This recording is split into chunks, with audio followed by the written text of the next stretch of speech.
Don't forget to subscribe. Afterwards, the wisest and most spiritual books from the greatest authors await you every day. And now buckle up, sit back and we'll begin. Hazrat Inayat Khan. The Art of Being. The control of the mind. In Sanskrit, the mind is called mana, and from this word comes manu, which means man. Also, the word man is much the same as manu, and from that we gather that man is his mind. Man is not his body, nor is he his soul, for the soul is divine, it has no distinction, and the body is a cover. Man, therefore, is his mind. Once we begin to look into the minds of men, we begin to see such a phenomenon that no wonder in the world can be compared with it. Looking in the eyes when they are afraid, when they doubt, when they are sad and want to hide it, when they are glad, seeing how men from lions turn into rabbits, when they have a guilty conscience. As flowers emit fragrance, so minds produce atmosphere. Apart from seeing it in the aura, even in the expression of man, we can see clearly the record of his mind. Nothing can show man's mind better than his own expression. Mind, therefore, is the principal thing. We distinguish men as individualities, and it is the culture of the mind which develops individuality into personality. The difference between mind and heart is that the mind is the surface of the heart, and the heart the depth of the mind. They are two different aspects of one and the same thing. The mind thinks, the heart feels. What the heart feels, the mind wants to interpret in thought. What the mind thinks, the heart assimilates, expressing it in feeling. Neither is the mind the brain, nor is the heart a piece of flesh hidden under the breast. Those who do not believe in such a thing as the mind think that thoughts and impressions are in the brain, that a person thinks with his brain. It is not true. The brain only helps to make impressions clear to man's material vision. The mind does not belong to the same element as the body belongs to the physical, the mind to the mental element. The latter cannot be measured or weighed or made intelligible by physical instruments. Those in the world of science who are trying and hoping one day to produce machines which make thoughts and impressions clear, if ever they are successful, will only be so in the sense that the impressions of thoughts affecting the physical body will be felt by their instruments, but not the thoughts from the mental sphere, for the mind alone is the instrument that can take reflections from the mind. The mind can be seen as 5 different faculties working together in thinking, remembering, reasoning, identifying and feeling. Thinking is of 2 kinds: imagination and thought. When the mind works under the direction of the will, there is thought. When the mind works automatically without the power of the will, there is imagination.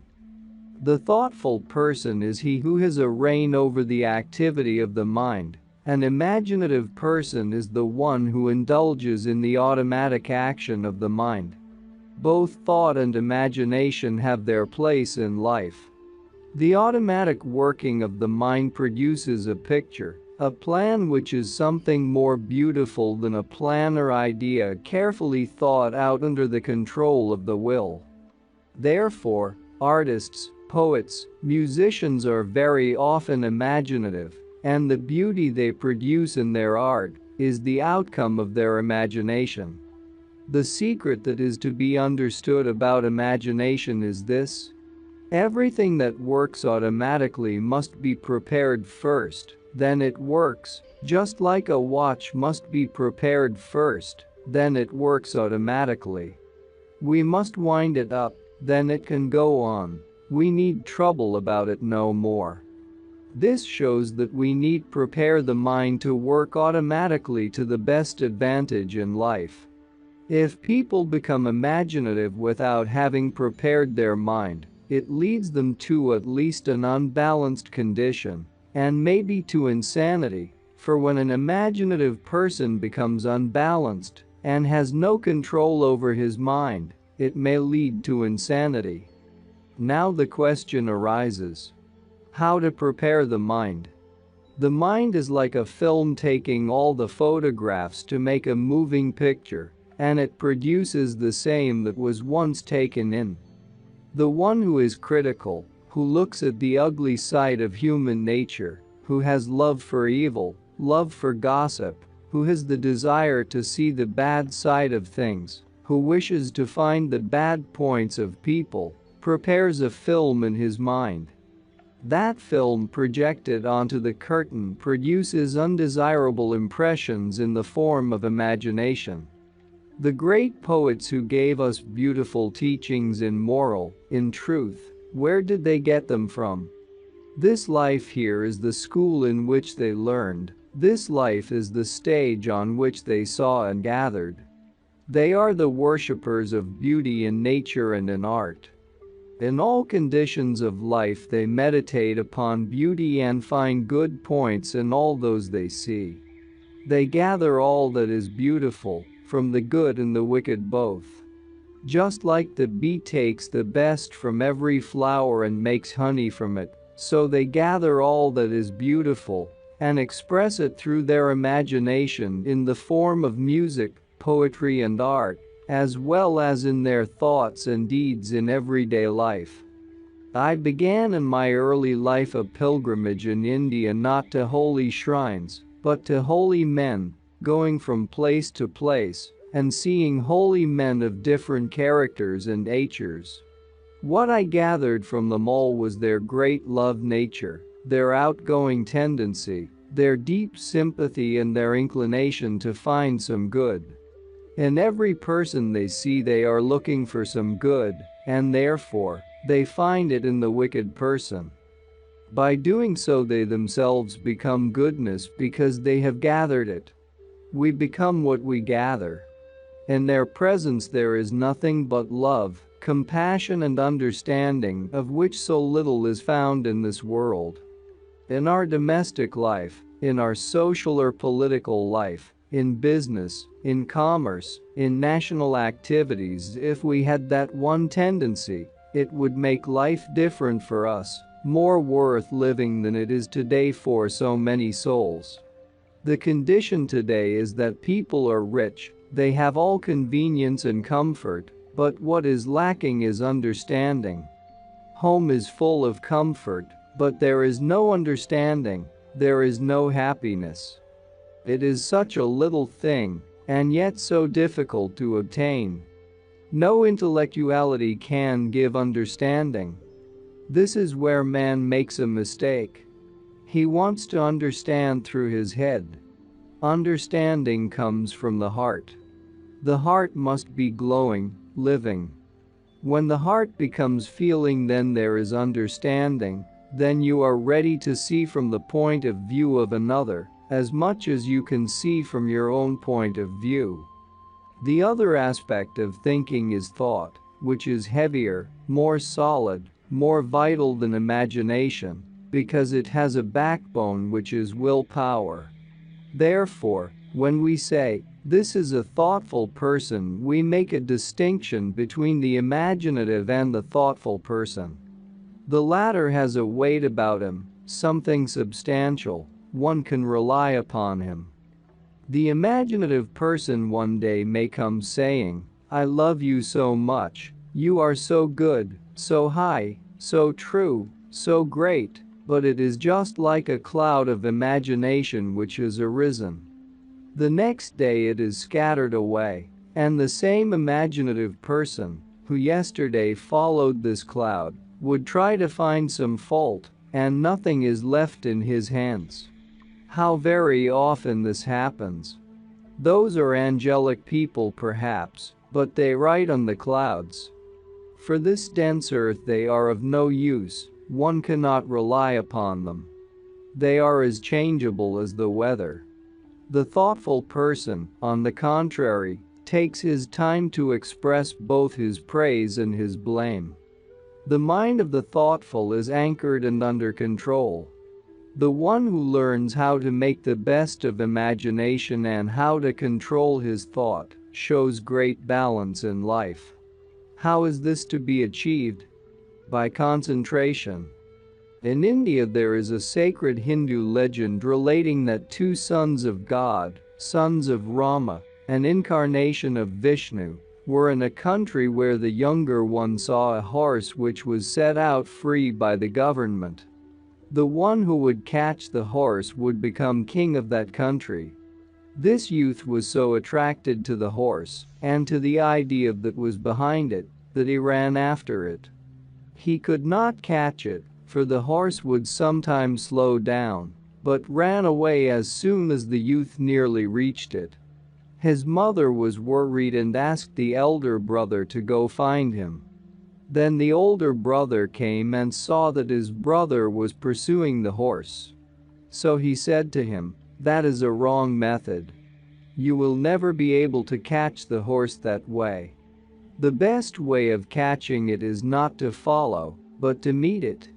Instead of following the horse, the youth met the horse and so caught it. The mother was very pleased and proud that her son had been able to catch the horse, and he became entitled to the throne and crown of his father. The horse in this story is the mind. When the mind is controlled, then mastery is gained and God's kingdom attained. The younger brother is the pupil, the elder brother the guru, the teacher. The way of controlling the mind is not by following it, but it is by concentrating. By concentrating one meets it. It is also told that a Sufi had a pupil who said to him, "Teacher, I cannot concentrate on one thing. If I try to concentrate on one object, other objects appear. Then they become so muddled that I do not know which is which. It is difficult to hold the mind on one object." The teacher said, "Your difficulty is your anxiety. The moment you begin to concentrate, you are anxious that your mind might wander away. If you were not anxious about it, your mind would have poise. Your anxiety makes it more active. If you just take what it gives you, instead of looking behind it in order to see where it goes, if you change this tendency and meet the mind face to face, seeing how it comes to you and with what it comes, you will be able to concentrate better." From this story a great lesson is to be learned, for this is always the case. The moment one sits down to concentrate, the mind changes its rhythm for the very reason that the person is anxious to keep it under control. The mind does not wish it, it wants its freedom. As you stand for your right, so the mind stands for its right. The best way is to greet the mind as it comes to meet you. Let it bring what it brings when you stand face to face with your mind, and be not annoyed with what it brings. Just take it, then you have the mind under control, for when it comes to you, it will not go further. Let it bring what it brings. In this way you make a connection with your mind, and as soon as you begin to look at it, you have your mind in hand. The photographer has his subject in hand when he has focused the camera on his subject. It is the same thing with a person and his mind. As soon as he has focused himself on the mind, he has got it under control. Concentrations can be considered as different stages of evolution. The first concentration is on a certain designed object and is divided into two actions. One action is making the object and then holding it in the mind. It is just like a child who takes little bricks, pillars, and different things, making a little house out of them. The first action is this making of the house. The second action is looking at it. This is one kind of concentration, and another kind is that there already is an object which the mind must reflect by focusing itself on that object. The next stage of concentration is improving on the object. For instance, one imagines a tiger and then one also imagines the background of the tiger. Rocks behind it, a mountain, trees, forest, and a river. That is improvement. Holding at the same time the background and changing it according to the activity of the mind. Even if the tiger changes, it does not matter as long as one has that particular kind of concentration. The third concentration is on an idea. The idea has some form, which is inexpressible, but the mind makes it. Now coming to the realm of feeling. Feeling is such an important thing that our whole lives depend upon it. A person, once disheartened, sometimes loses enthusiasm for his whole life. A person, once disappointed, loses trust for his whole life. A person heartbroken loses self-confidence for all his life. A person, once afraid, sustains fear in his heart forever. A person who has once failed keeps all through life the impression of his failure. In the East they love bird fights. Two men bring their birds to fight, and as soon as a man sees that the bird of the other man will win in the end, he takes his bird away, while it is in the action of fighting before it has accepted defeat. The man admits defeat while the two birds are fighting, but he does not allow his bird to go so far as to be impressed by defeat. Once impressed by it, the bird will never fight again. This is the secret of our mind, and once we learn to take care of our mind just as the man took care of his bird, going to any sacrifice but not giving the mind a bad impression, we will make the best of our life. Besides this, we read of the lives of great heroes and great personalities, how they went through all difficulties and sorrows and troubles, and yet always tried to keep their heart from being humbled. This gave them all their strength. They always escaped humiliation. They were prepared for death, wars, suffering and poverty, but not for humiliation. I will tell you an amusing anecdote. I once was in Nepal, near the Himalayas, and I wanted a servant, so I sent for one. He was of the warrior's caste, Kshatriyas, of a fighter's tribe in the mountains. I asked him what work he wanted to do, and he said, "Any work you like, anything you like." I asked, "What about pay?" "Anything you will give," he answered. I was amused to find that he wanted to do any work I would give him, and to accept any pay. "Well," I said, "then there is no condition to be made?" He said, "1. You will not speak a cross word with me." Imagine. He was ready to accept any money, willing to do any work, but no humiliation. I appreciated that spirit of the warrior beyond words. This was what made him a warrior. Friends, our failure and our success all depend upon the condition of our mind. If the mind fails, failure is sure. If the mind is successful, conditions do not matter. We shall be successful in the end. Question: is it possible, when humiliated, to spare our mind the injury of humiliation by seeing that the person who humiliates us is beneath us?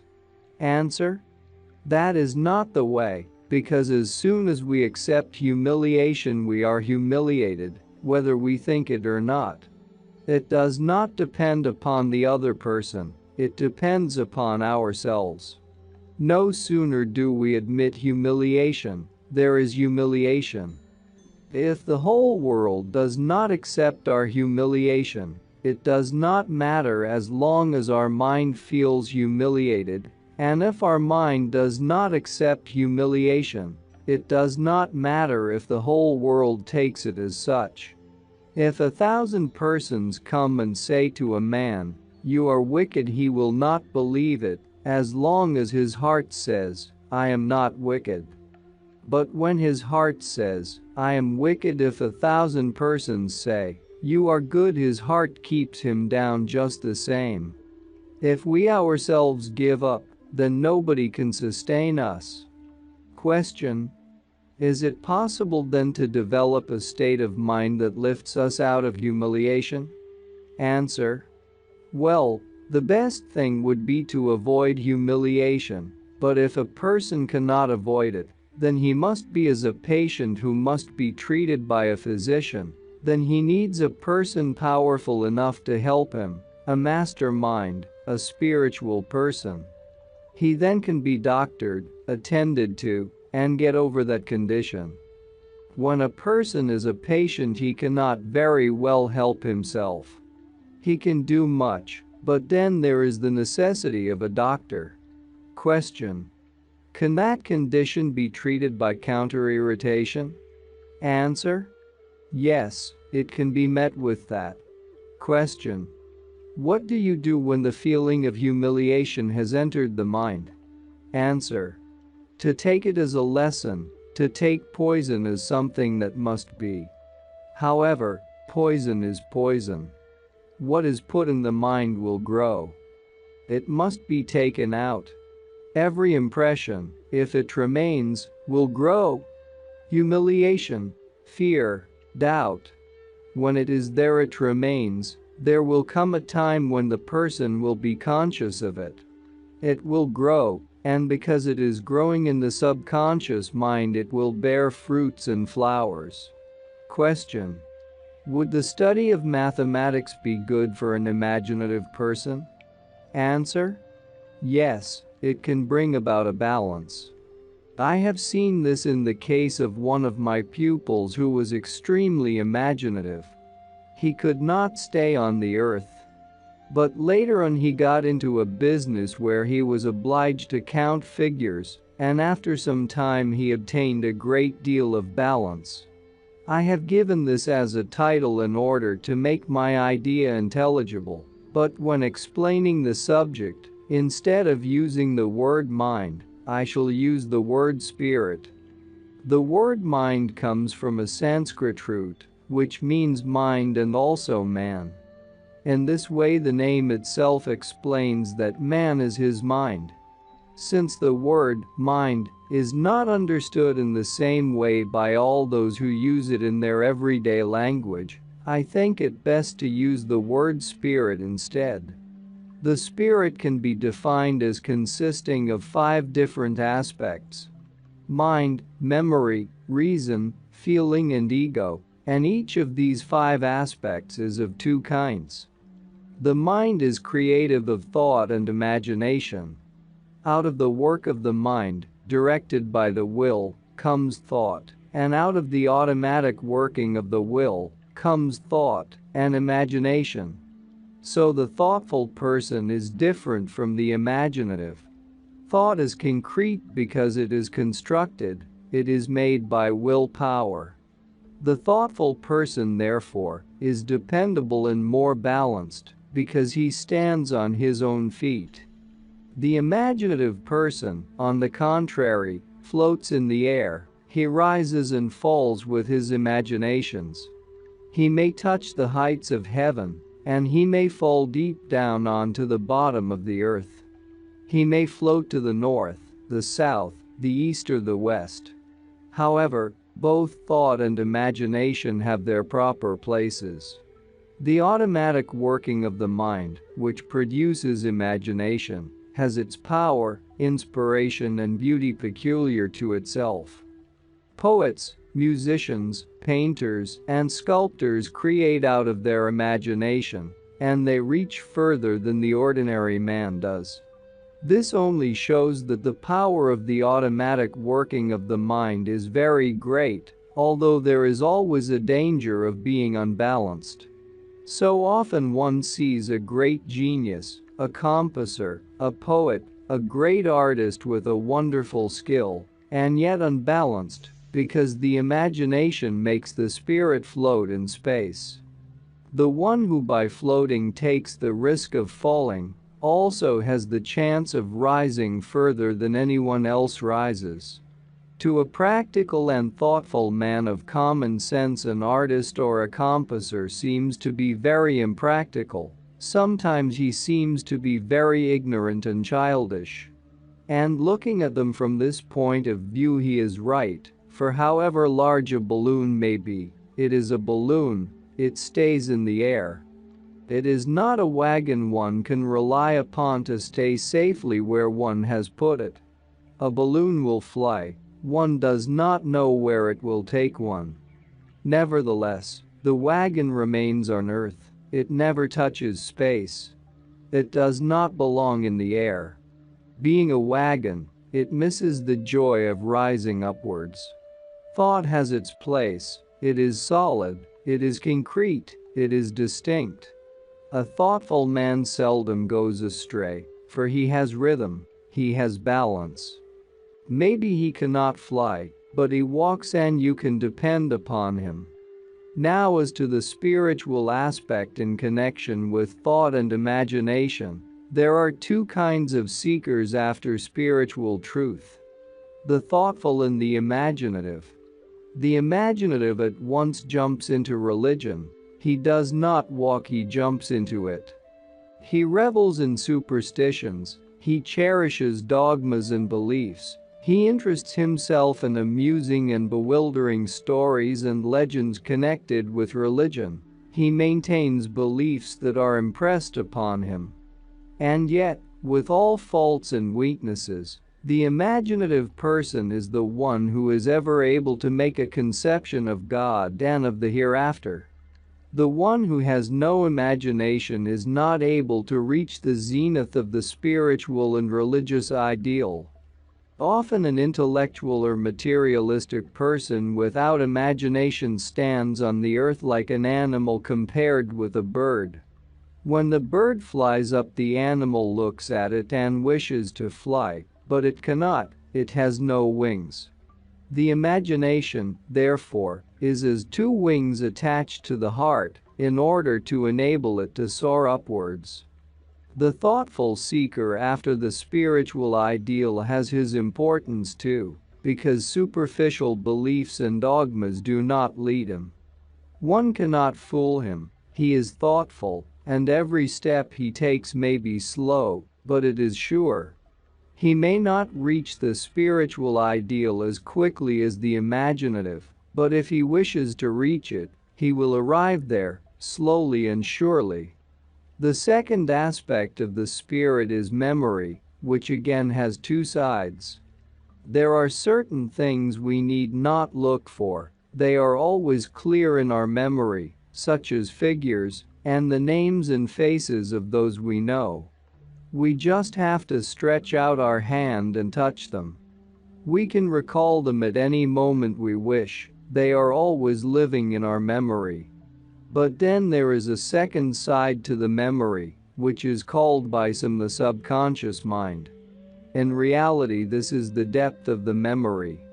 In this part of the memory, a photograph is made of everything we have seen or known or heard, even just once in a flash. This photograph remains located there, and some time or other, maybe with difficulty, we can find it. Apart from these two sides of our memory, there is still a deeper sphere to which it is joined. That sphere is the universal memory, in other words the divine mind, where we do not only recollect what we have seen, or heard, or known, but where we can even touch something that we have never learned, or heard, or known, or seen. All that can be found there also, only for that the doors of our memory should be laid open. The third aspect of the spirit is reason, of which there are two kinds. One kind is affirmation, and the other is both affirmative and negative. Affirmative reason is the one we all know. When a person is bankrupt, we have reason to think that he has no money for the very fact that he is bankrupt. When a person shows his bad side, we know that he is wicked, because people call him bad. Every apparent reason makes us reach conclusions that things and conditions are so and so. This is one kind of reason. The other kind is the inner reason, which both contradicts and affirms at the same time. This means that if a person has become poor, we say, yes, he has become poor and rich. If a person has failed, we say, yes, he has both failed and gained. Here is a higher reason which one touches. The higher reason weighs two things at the same time. One says, this is living, and at the same time one says, this is dead, or one says, this is dead and at the same time living.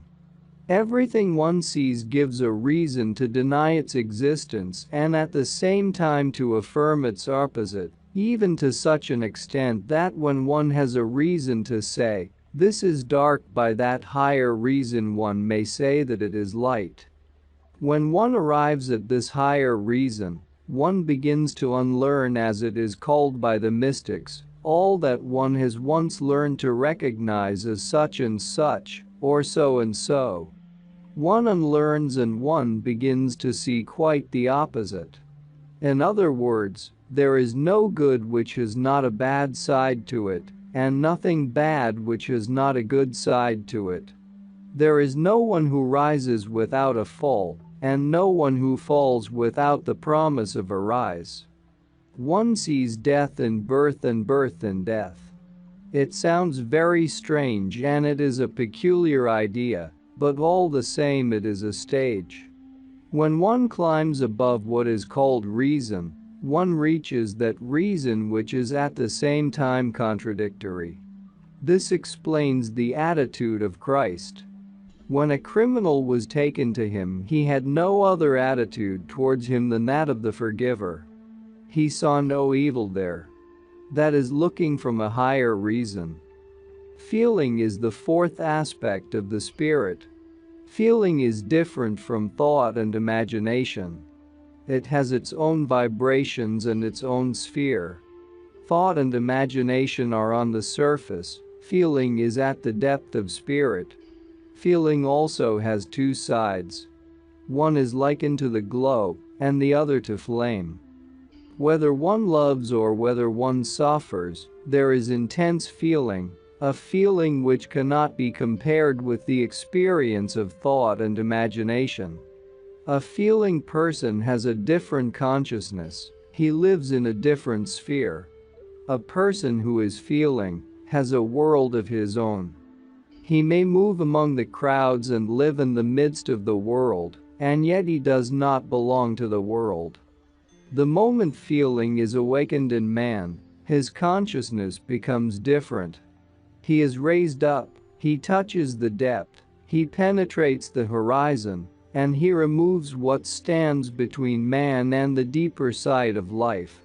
Is there anyone in this world who will own that he has no feeling? And yet there are hearts of rock and of iron, of earth and of diamond, of silver and of gold, of wax and of paper. As many objects as there are in this world, so many kinds of hearts there are. One heart is not like another. There are some objects that hold fire together, there are others which burn instantly. There are objects which will become warm and cold in a moment, others, as soon as the fire touches them, will melt, and others again one can mold and turn into ornaments. So is the heart quality. Different people have different qualities of heart, and by the knower of hearts, each is treated differently.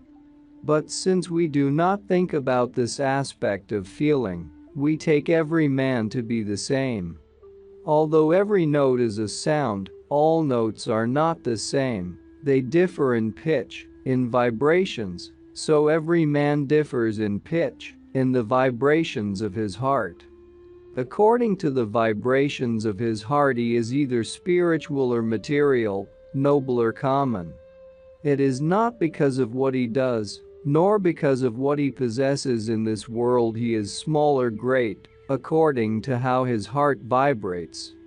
All my life I have had a great respect for those who have toiled in the world, who have striven all through life, and reached a certain greatness, even in a worldly sense, and I always have considered it a most sacred thing to touch their presence. This being my great interest, I began to make a pilgrimage to great people in the East, and among these wonderful visits to writers, sages, philosophers, and saints, I came in contact with a great wrestler, a giant man. Since I had this admiration for great toil, I thought that I should go and see this man too. And would you believe it? This in appearance, giant-like man, with that monstrous muscular body, had such a sympathetic outgoing nature, such simplicity and gentleness connected with it, that I was surprised and thought, it is not his giant-like look that has made him great. What has made him great is that which has melted him and made him lenient. Feeling is vibration. The heart, which is a vehicle, an instrument of feeling, creates a phenomenon if one only watches life keenly. If one causes anyone pain, that pain returns. If one causes anyone pleasure, that pleasure returns. If you give love to someone, love comes back, and if you give hatred, that hatred comes back to you in some form or other. Maybe in the form of pain, illness, health, success, joy, or happiness in some form or other it comes back, it never fails. Generally one does not think about it, and when a person has got a certain position where he can order people about and where he can speak harshly to them, he never thinks about those things. Every little feeling that arises in a man's heart and directs his action, word, and movement causes a certain reaction and rebounds, only it sometimes takes time. But do not think that you can ever hate a person, even have the slightest thought of it, and that it does not come back. It surely comes back sometime. Besides, if you have sympathy, love, affection, a kind feeling for a person, even without telling him so, it returns in some form or other. The fifth aspect of the spirit is the ego, and again there are two sides to the ego: the false and the real. They are just like the two ends of one line. If we look at the line in the center, it is one line. If we look at the line on the ends, it has two ends. So the ego has two sides. The first one is the one we know, and the next one we must discover. The side we know is the false ego, which makes us say, I. What is it in us that we call I? We say, this is my body, my mind, these are my thoughts, my feelings, my impressions, this is my position in life. We identify ourselves with all that concerns us, and the sum total of all these we call I. In the light of truth, this conception is false. It is a false identity. If the hand is broken off, or a finger is separated from this body, we do not call the separate part I, but as long as it is connected to the body, we call it so. This shows that all the false ego imagines to be its own self is not really itself. Besides, it must be remembered that all that is compassed, all that is constructed, all that is made, all that is born, all that is grown, will be decomposed and destroyed, will die and will vanish. If we identify our ego with all these things which are subject to destruction, death and decomposition, we make a conception of mortality, and we identify our soul, which is immortal, we identify ourself with all that is mortal. Therefore, that is the false ego. Now, coming to the most important truth about spiritual attainment. Those who are thoughtful and wise, those who go into the spiritual path, do not take this path in order to perform wonders or to know curious things, to perform miracles or other wonderful things. That is not their motive. Their motive is to rise above the false ego and to discover the real. That is the principal motive of spiritual attainment. For no one will consider it wise to be under a false impression, To be under the impression that I exist when one has nothing to depend upon in one's existence. Therefore, striving in the spiritual path is breaking away from the false conception that we have made of ourselves. Coming out of it, it is realizing our true being and becoming conscious of it. No sooner do we become conscious of our true being and break the fetters of the false ego than we enter into a sphere where our soul begins to realize a much greater expansion of its own being. It finds great inspiration and power, and the knowledge, happiness, and peace, which are latent in the spirit. The mystery of sleep. We see in our daily life that the greatest friend of the child is the one who helps him go to sleep. However many toys we may give him, however many dolls and candy, it is when the child is helped to go to sleep that he is most grateful. When the mother with her blessed hands puts him to sleep, it is of the greatest benefit for the child. It is then that he is happiest. Those who are sick and in pain are happy if they can sleep, then all their pain is gone. If only they can sleep, they say they can endure all else. They ask the doctor, "Give us something, anything to make us sleep." If you were offered a king's palace and every enjoyment, every luxury, the best surroundings, the best dishes, on the condition that you should not sleep, you would say, "I do not want it, I prefer my sleep." What is the difference between the happy and the unhappy one? The unhappy one cannot sleep. His sorrow, care, anxiety, and worry at once take sleep away from him. Why do people take to alcoholic drinks and drugs of all sorts? Only for this. When a man has drunk alcohol, because of the intensity of the stimulant, a light sleep comes over him. His feet and hands are asleep, his tongue is asleep, he cannot speak plainly, he cannot walk straight, and falls down. The joy of this sleep is so great that, when he has drunk once, he wants to drink again. 1,000 times he decides that he will not drink any more, but he does it all the same.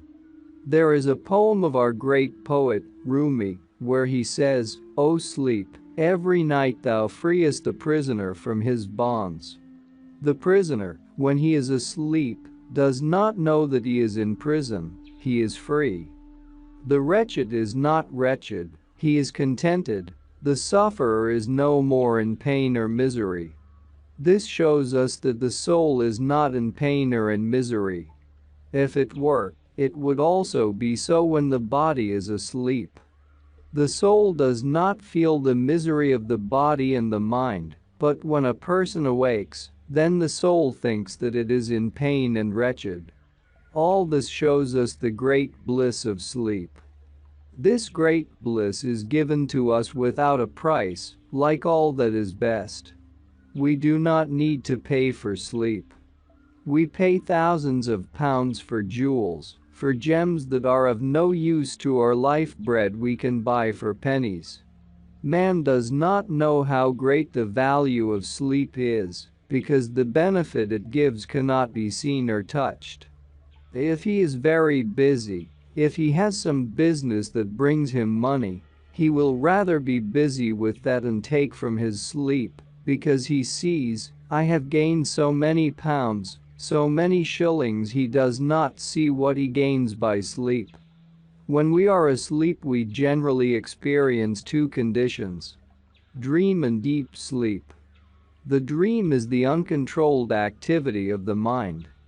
When we are awake and our mind works without control, it shows us pictures that come from its store of impressions, and we call this imagination. When we control the activity of the mind, we call it thought. The imaginations that come during sleep we call dreams.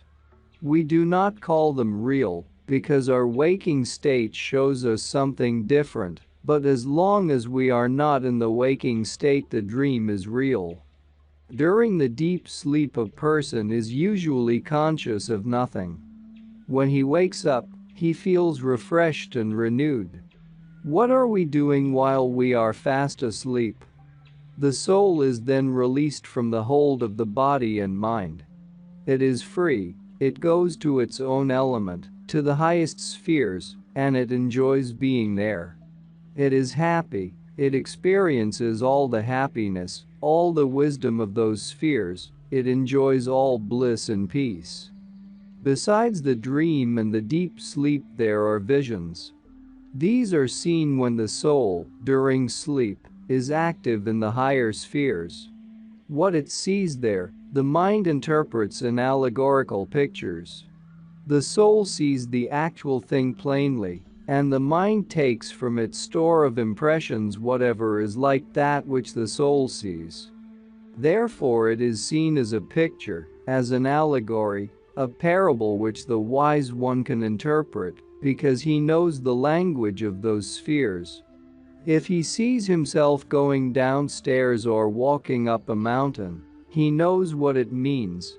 If he sees himself in rags or very richly dressed, in a ship, or in the desert, he knows what it means. The ignorant one does not know what it means, he thinks it is merely a dream, it is nothing. In a vision a person sees either what concerns himself, or what concerns others in whom he is interested.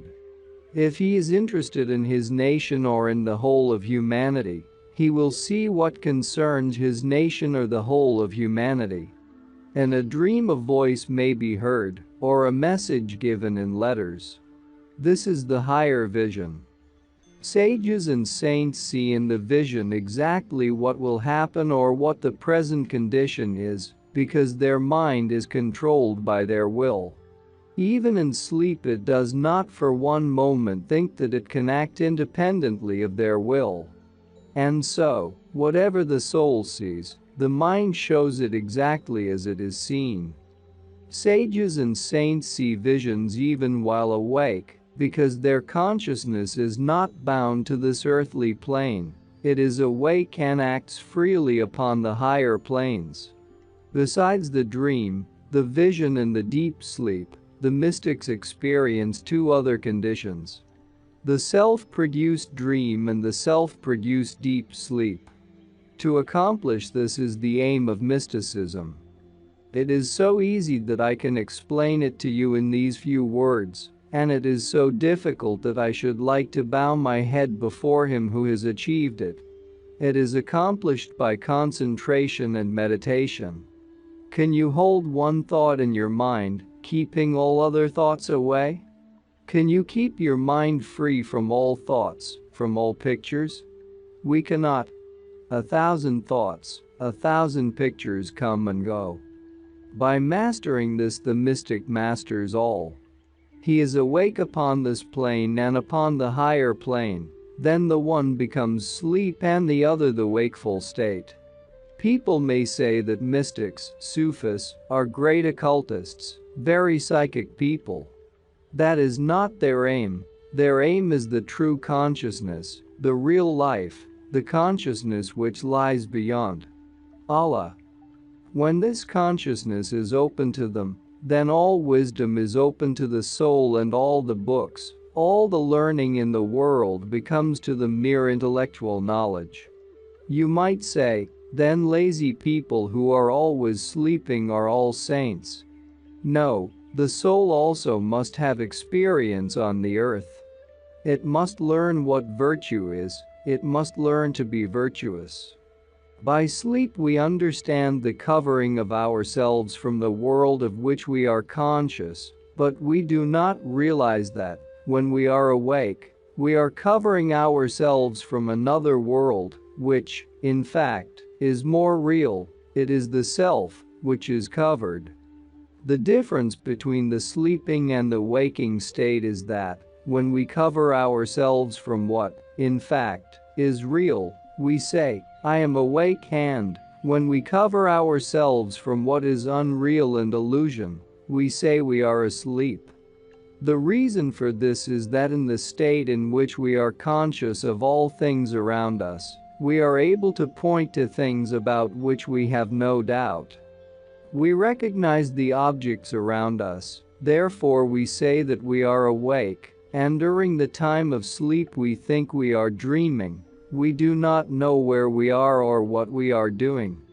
In reality, that is the very time when we are experiencing our real life. What does our real life consist of? Our real life consists of natural happiness, peace and purity. By purity I mean that our heart, our mind, our intelligence are pure from all worries, anxieties, pains and tortures, from bitterness or sweetness, such as we experience in the world. Otherwise our heart reflects on these things all the time, and accordingly brings us suffering. How valuable is the peace we obtain in sleep? We cannot realize this until we long for sleep, which will not come. At such a time we shall realize that everything we possess in the world is worth sacrificing for the peace which sleep brings, and the happiness we experience then. All the pleasures in the world afford only a glimpse of that happiness which is within us, in our innermost being. In our everyday external life that happiness is buried. If there is a time when happiness is experienced by the soul, it is the time during which we are asleep. The little happiness we experience in this world is not real, but only a shadow which we call pleasure, whereas the true happiness which we experience by our natural life we do not call happiness, for we do not know what it is. Only its after effects remain with us. And we feel happy when we come to the wakeful state after having had a good sleep. The peace we experience during sleep cannot be compared with the peace we experience in the form of rest in a comfortable chair or on a couch, in the form of material comfort at home or elsewhere. The life we experience during sleep is outside a wall, a prison wall. The pains and diseases of this world are within the prison during this time. In the waking state we are in the prison, our life is unhappy, when fast asleep we are free. The moment sleep comes to a person who is in pain and suffering, all his disease is left behind. At that moment he is above all suffering and pain. This shows that during sleep we experience a life which is beyond this mortal existence. Although man experiences sleep every day, he never realizes it as the greatest blessing of existence until he suffers from lack of it. Man disregards all natural blessings, and not regarding them as blessings he remains discontented. A person who can see the blessing which is in life itself will be so thankful that whatever may be lacking in his outward life will seem insignificant. The inner blessing is so much greater, compared with what is lacking in the outer world, that, indeed, there is no comparison between them. All this shows that what develops a person and helps him to advance along the spiritual path should be sought no further than along the natural lines of the mystery of sleep. Once this mystery is solved, the deeper question of the inner cult is solved as well. The explanation of things is so near to us, and yet, at the same time, it is so far beyond our reach. In Sufi terms there are 5 stages of consciousness: Nasat, Malakut, Jabrat, Lahat, and Hahat. Nasat is the consciousness which depends upon our senses.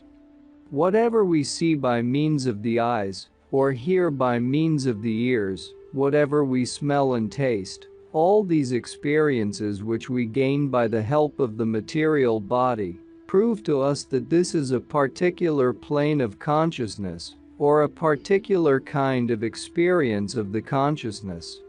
Malakut is a further stage of consciousness working through our mental plane. By means of this higher consciousness we experience thought and imagination which are beyond our senses. Very often it happens that a person does not notice a passerby, so deeply is he thinking upon some subject. You may speak to him, but he will not listen, so deeply is he absorbed in his subject.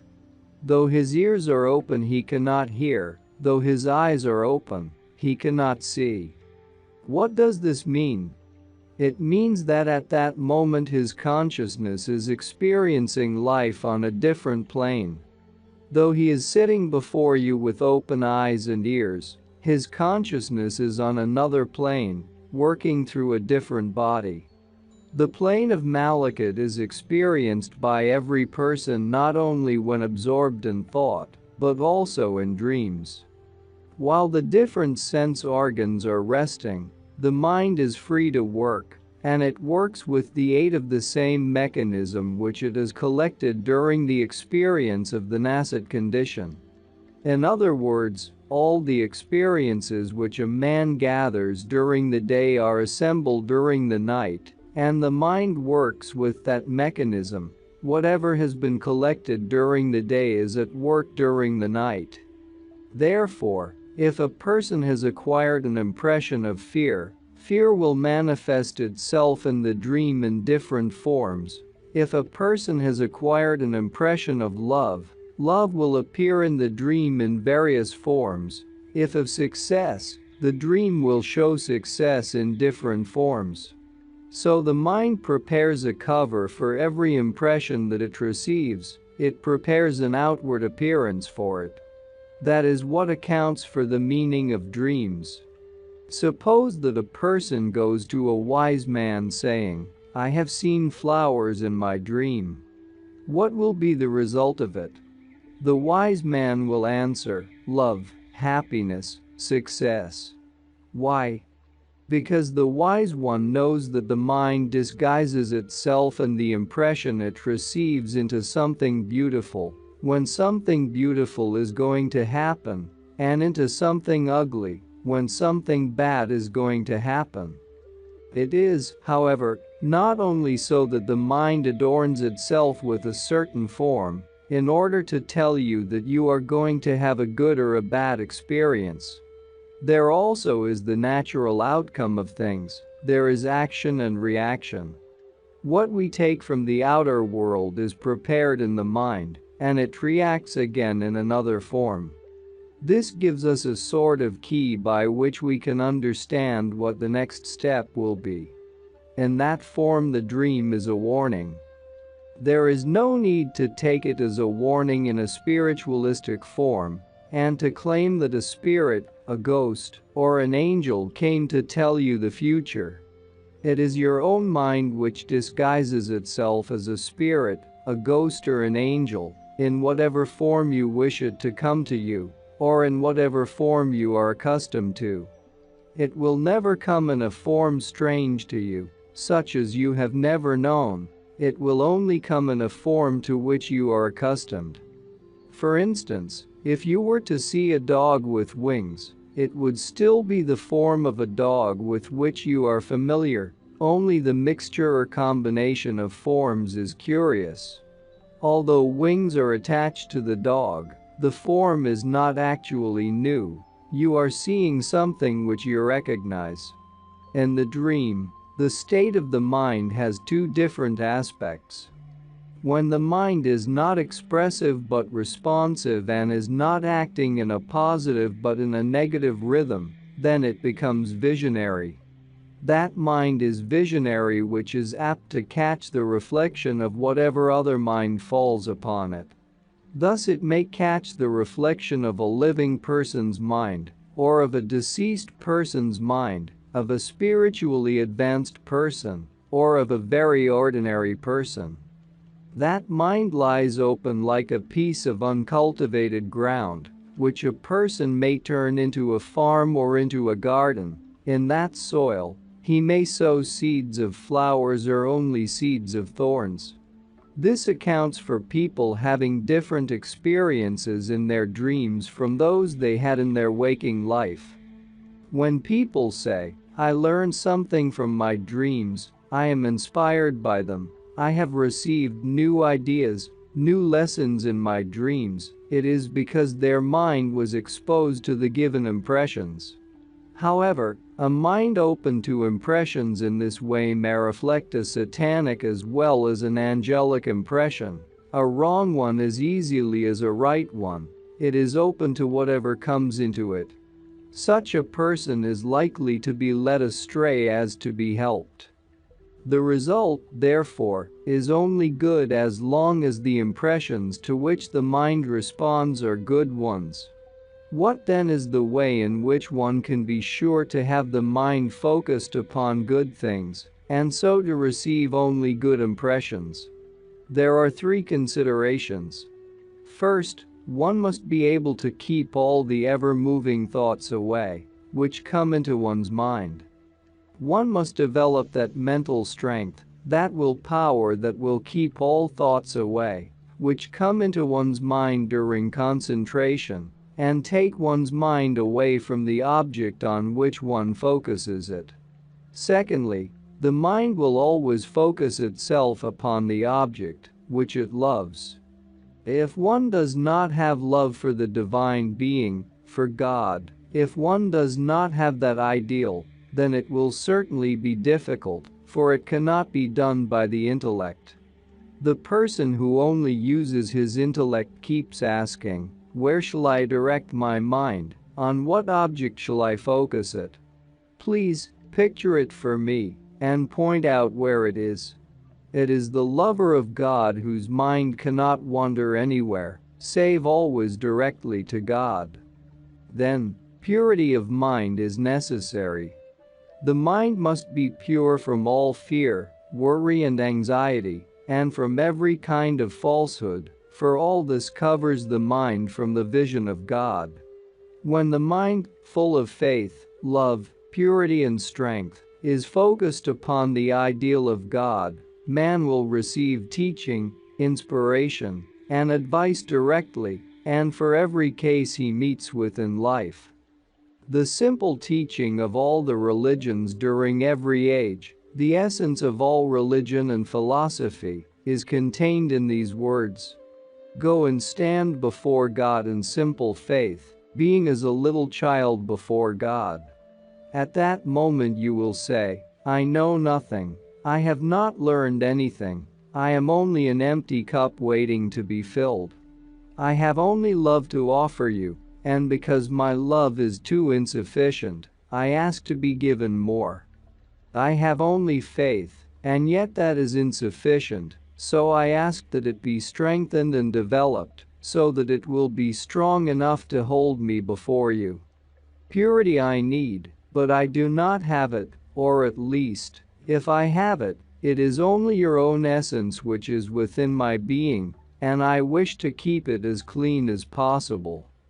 With these three things I come, as a simple child, with no knowledge of my own, leaving aside all doubts and questions or whatever can come between us. Here is the essence of religion. It is so simple that even a child could do it, should he wish so. He does not need much learning to be able to do it. Once it is explained to him, he will understand it. We need not have learning or great intellectual knowledge to be able to do it. The next stage, beyond the plane of Malakut, brings us to Jabrit, the plane of consciousness where the experience is like that of a person in deep, dreamless sleep, who is said to be sound asleep. The blessing here is greater still. In this higher experience there is God's own being through whom we experience the life, peace and purity, which are within us. Moreover, whilst anyone may experience this blessing during sleep, the person who follows the path of spiritual development will experience it while awake. Yogis call this state Sushupti. This joy of life, peace and purity the mystic experiences with wide open eyes, wide awake. Others can touch it only during sleep. A still further experience of consciousness is Lahit. This raises a person from the material to the immaterial plane. In this plane, the state of being fast asleep is not necessary. There is greater peace and joy, and nearness to the essence which is called divine. In Christian terms, this state is called communion. In Vedantic terms, it is called Turiyavastha, and the further step to this is called samadhi, which may no doubt be described as merging in God. In other words, in this stage we dive into our deepest selfhood. God is in our deepest self. In this state we have the ability to dive so deep as to touch our deepest being, which is the home of all intelligence, life, peace, and joy, and where worry, fear, disease, or death do not enter. It is the experience, which is the object of every mystic who follows the inner cult. In Vedantic terms, this stage is called Manan. The equivalent in Christian terminology is at one ment. From these considerations, it may be seen that the work of the Sufi is to aim at ennobling the soul. When initiated into the order, we take the path of ennobling the soul. There is no wonder working, no communication with spirits, no performing of miracles, no developing of magic or magnetic powers, no clairvoyance or clairaudience, nor anything of the kind. The one single aim is to become humane, to live a healthy life, to try and better the moral conditions of our life, to ennoble our character, and to meet not only our own needs, but also those of our neighbors and friends. Our work is to try and develop that spark which lies in every soul, whose only satisfaction lies in the love of God and in approaching towards God, with the intention of one day having a glimpse of that truth that cannot be spoken of in words.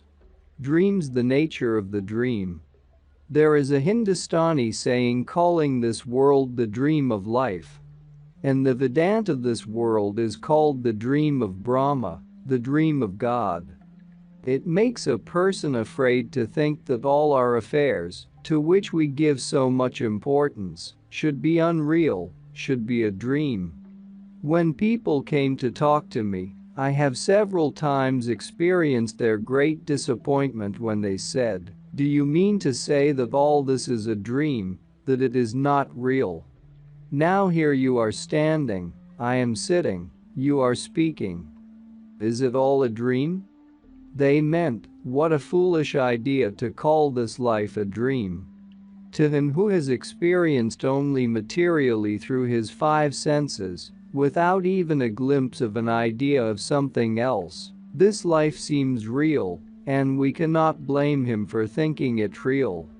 It is only when he awakens from this life that he sees that it is unreal. If, while you are dreaming, someone comes and tells you, "Do not believe it, it is a dream," you will never believe him, you will think it is real. The dream is recognized as a dream because of its contrast to physical life, as everything is recognized by its contrast. We recognize woman because there is man. Day is recognized because there is night, but to find the contrast to the dream of life is very hard. Let us see what makes a dream to be called a dream. There are three things: its changing character, its momentariness, and its diluting nature. Life in this world has the same attributes. If we consider ourselves our body, the body of another, we see that at every moment we are changing. At one moment we find ourselves so angelic, so good, so mild. At another we find ourselves so rebellious that we would fight with Satan. As to the momentariness, the transitory nature, where are those who were so great as Dara and Sikander, whose glory promised to last always? Nothing is left. Then, as to its diluting nature, how jealous are we if our rival gets what we hoped for. It may be a passing joy, tomorrow the joy and the rival may not be, but whilst they last, how jealous we are. If great riches come into our hands, we think it so great a thing. It promises us all. It all passes away, but while it is there we are so happy or so sad. This is life's deluding nature. Why is this world called the dream of Brahma, the dream of God? Because each of us experiences only a part of the dream, and only God, the whole being, experiences all the time the whole of the dream. God lost in the manifestation is the state, which we call waking. The manifestation lost in God is realization. In my language I would call the latter awakening and the former a dream.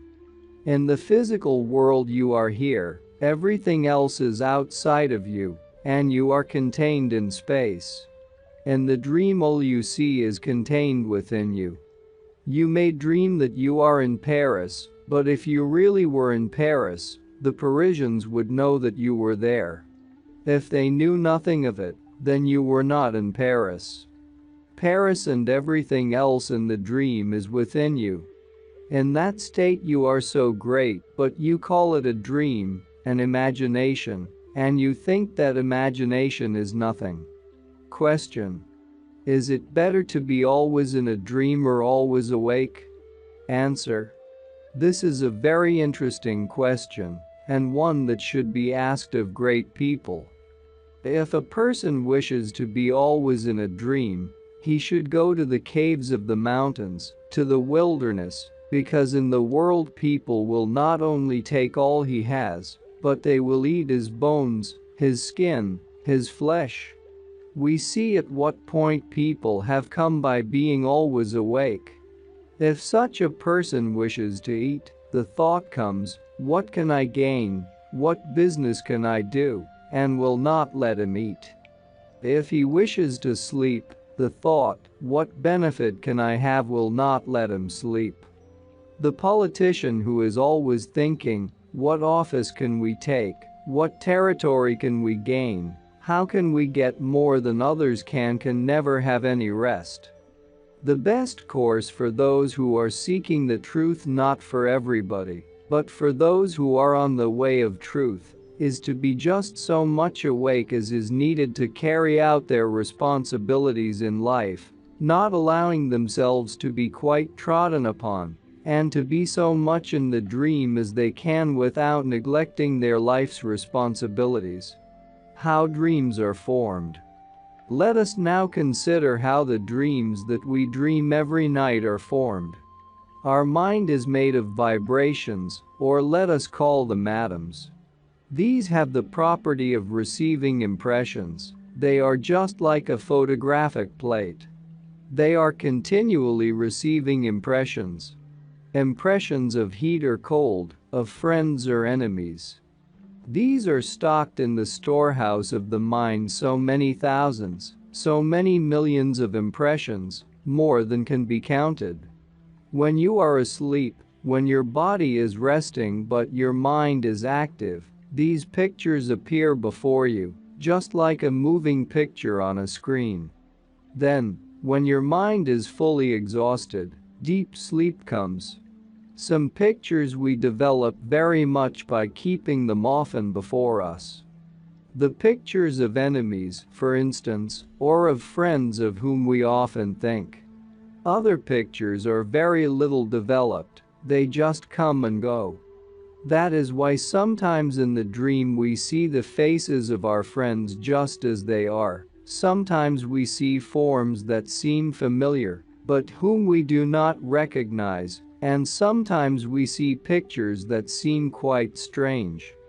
2 or 3 of the pictures that are little developed join and form one picture which seems familiar. If asked whether we can dream of what we have never seen, I would say, no, all that we dream we have seen. The jinn, who have never manifested themselves on earth, cannot form a picture of things of this world. The imagination is just the same as the dream. Dreams go by affinity, which means that like attracts like. If at the beginning of the night we have a sad dream, all night sad dreams come. If at the beginning of the night we have a joyful dream, all night pleasant dreams come. If there is one tragic dream, then all night tragedy goes on and on. If there is one comic dream, then all night comedy goes on. Question: is there any means of keeping an undesirable dream away? Answer: there are 1,000 ways of keeping an undesirable dream away, but if it is a warning, then it will be very difficult to keep it away, or if one particular dream is kept away, another unpleasant dream will come. Dreams of 3 kinds. The dreams we dream every night are of 3 kinds. There is a 4th sort of dream, but that is more a vision. There is a dream in which a person sees during the night what he has been doing during the day, when his mind has been very much engaged in all thoughts, occupations, and cares of the day. These appear before him in the dream. This dream is called Kwabikayali. It does not have much effect upon the mind, because it is not very deep.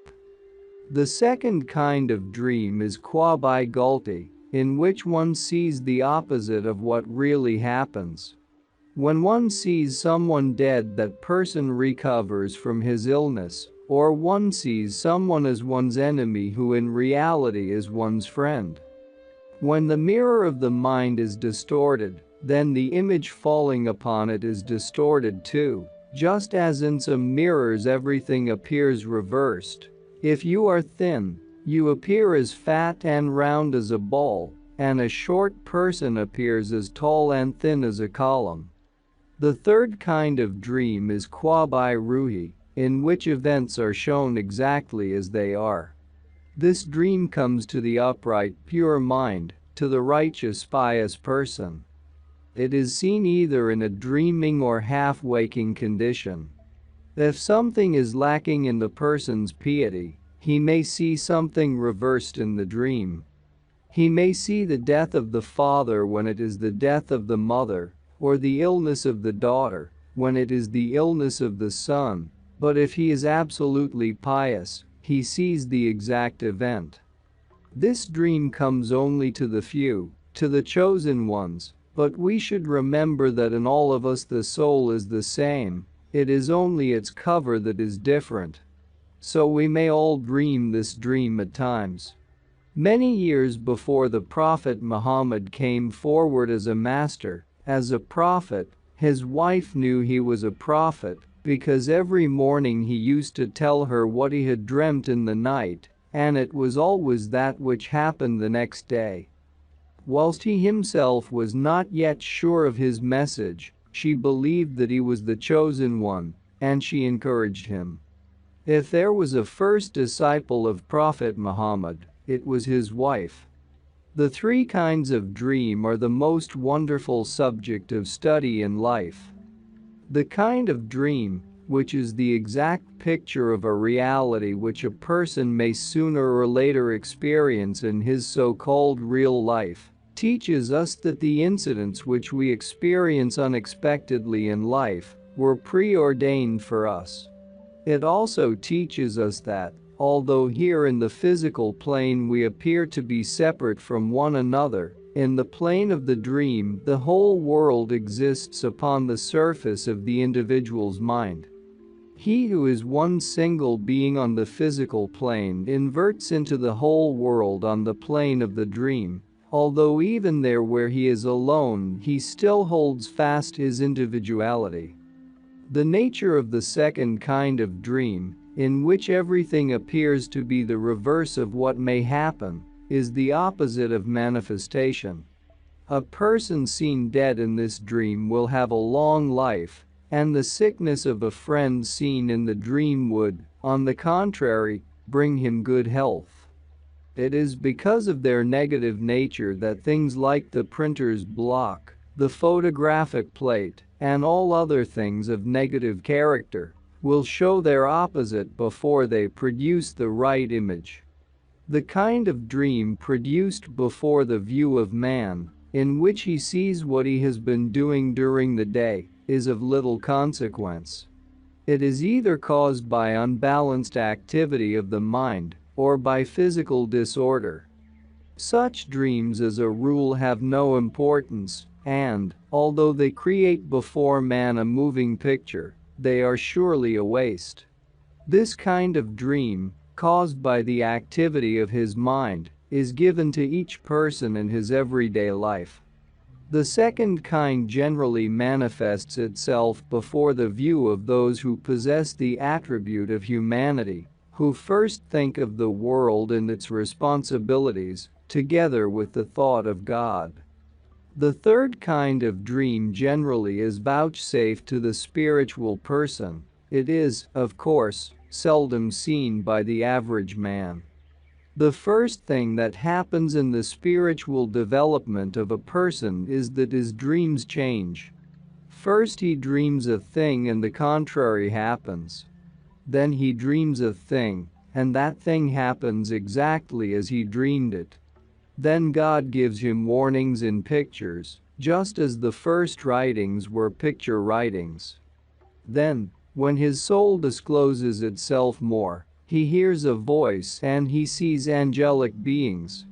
Then, when his soul opens still more, he realizes the true being of God. When the true being of God is realized in the waking condition, then he is a saint. Spiritual healing. All through the long history of the human race, there are records of the practice of healing by magnetic, mental and spiritual methods. The great messengers have practiced the art themselves and have enjoined it upon their disciples. Even among the most primitive races we find traces of such ministration. It is true that there was a time when to be ill and weak was accounted a sign of saintliness, when those who were seeking to tread the spiritual path neglected and ill-treated their bodies, starved and ill-used them until they were living skeletons, reduced to the lowest possible state of misery and distress, and quite incapable of constructive thought and action. These days are past, wiser counsels now prevail. The mind of man has come to a saner and wiser opinion. He realizes that the body, which is the temple of God, should be a fitting habitation for its heavenly guest, and that the instrument through which man functions should be as perfect a machine as possible. The engineer in charge of a delicate piece of machinery sees to it that it is kept clean, well-oiled and free from dust, in order that it may fulfill his will and carry out his commands. He well knows there is a danger unless these conditions are fulfilled, yet, man, who is using as an instrument the human body, the most delicate piece of machinery that has come from the hands of the great engineer, often neglects and misuses it, and fails to keep it in good working order. It is often asked why people are ill. Many answers might be given. Probably none of them will satisfy the engineer wholly, until he can hear within his heart the still small voice telling him in no uncertain language the cause of the trouble in his own case. It is certainly true that at the back of every apparent cause there is lack of harmony, some part of man's being is out of tune, and the jarring note sets up vibrations, which affect the whole system. It may be that there is some habit or weakness in his life, which is poisoning the springs of his being. No one who is holding in his consciousness anything which falls below his own ideal can be in a state of harmony, for all the time whether he is aware of it or not. The struggle for mastery between the higher and lower self is going on. But then it may be asked why people, who are quite frankly living the life devoted to material pleasures, are so often well and happy, while they deny themselves nothing that will minister to their own physical and emotional satisfaction. May not the answer be? Because in their case there is no struggle, the soul is not yet awake, the higher consciousness is sleeping. They are traveling along the line of least resistance. There is no conflict as yet for them.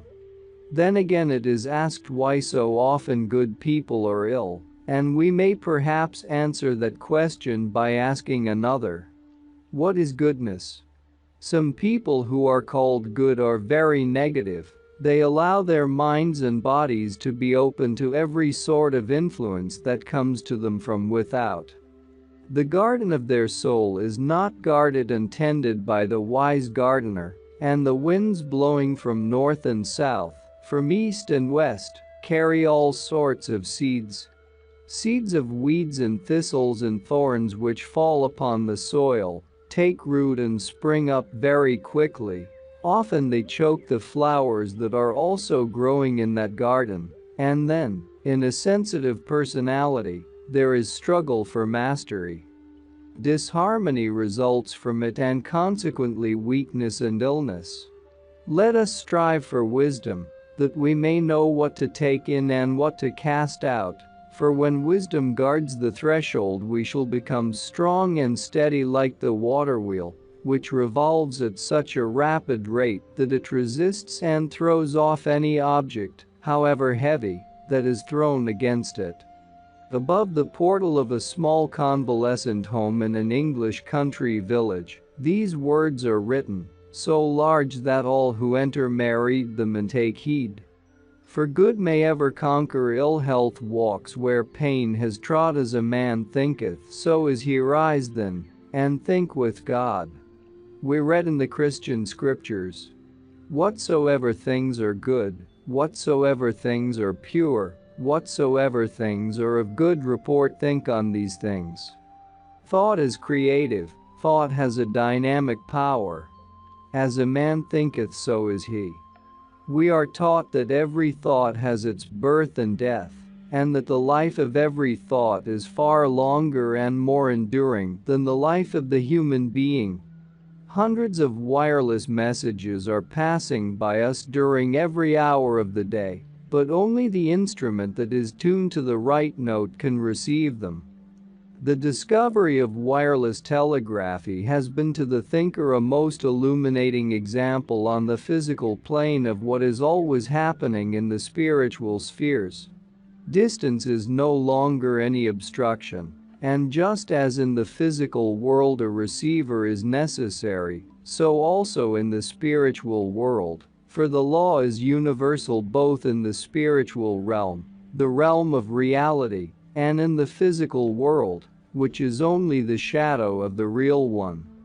Let us see to it that our hearts and minds are tuned to the higher vibrations, so that only those things that are good, pure, holy, and of good report can enter and dwell there.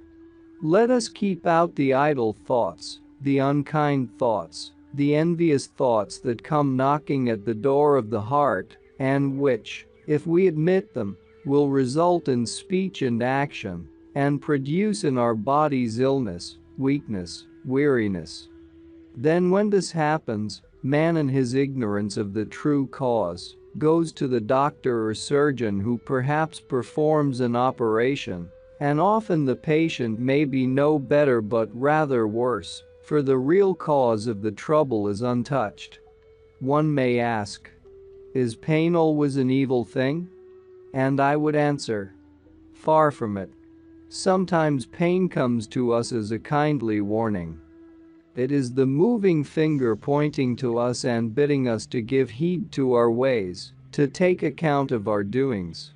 There are different kinds of pain. Pain of the body which is often hard to bear, pain of the mind which is far worse, and pain of the heart, the deepest part of man's being, which may be agony. Yet the cry of agony which comes from the depth of the heart may be a sound of the greatest beauty, for pain has its beautiful aspect. Think of the pain expressed in the most perfect music, the finest poetry. There are moments of intense feeling when pain and joy meet, and one cannot distinguish where one ends and the other begins. They have their meeting place in the heart of man. Pain is like the herb in the hands of the great transmuter, the divine alchemist. Falling on the melted silver of the heart, it turns it into the purest gold, and renders the heart of man more fitting to be the altar of God. Who are those to whom people go for sympathy when they are in trouble? Surely to those who have suffered much, those who, having gone through great tribulation, have overcome and have learned by experience that true happiness comes from within and is independent of outward circumstances. They can feel not only for others but with others, and out of the depth of their own experience, teach them how to find courage, faith, and hope. They can help them to bind up their wounds and heal their broken hearts. If suffering can develop in us the blessed gift of sympathy, then surely we have not suffered in vain. We may well thank God for every pang which we have endured. What of the pain endured by all the great saviors and masters of humanity?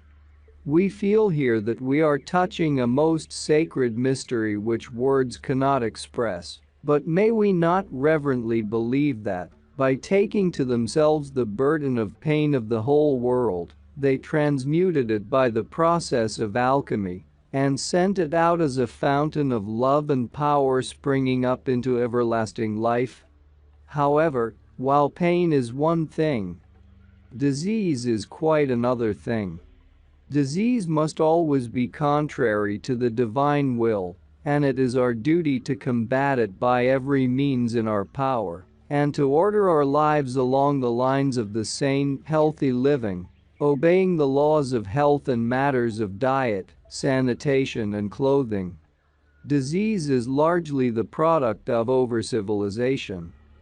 People of less highly evolved civilization know how to keep themselves in health by simple nature remedies, such as herbs.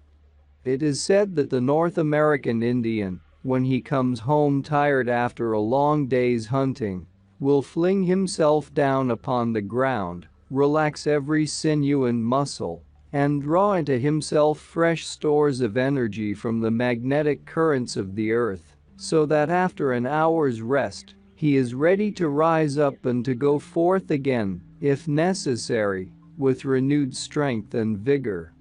Among wild animals in their natural state there is very little disease. They die of old age, of accidents, or of the attacks of enemies stronger than themselves. We in the West have lost the knowledge of the use of simple nature remedies, and there is scarcely one who really knows how to relax.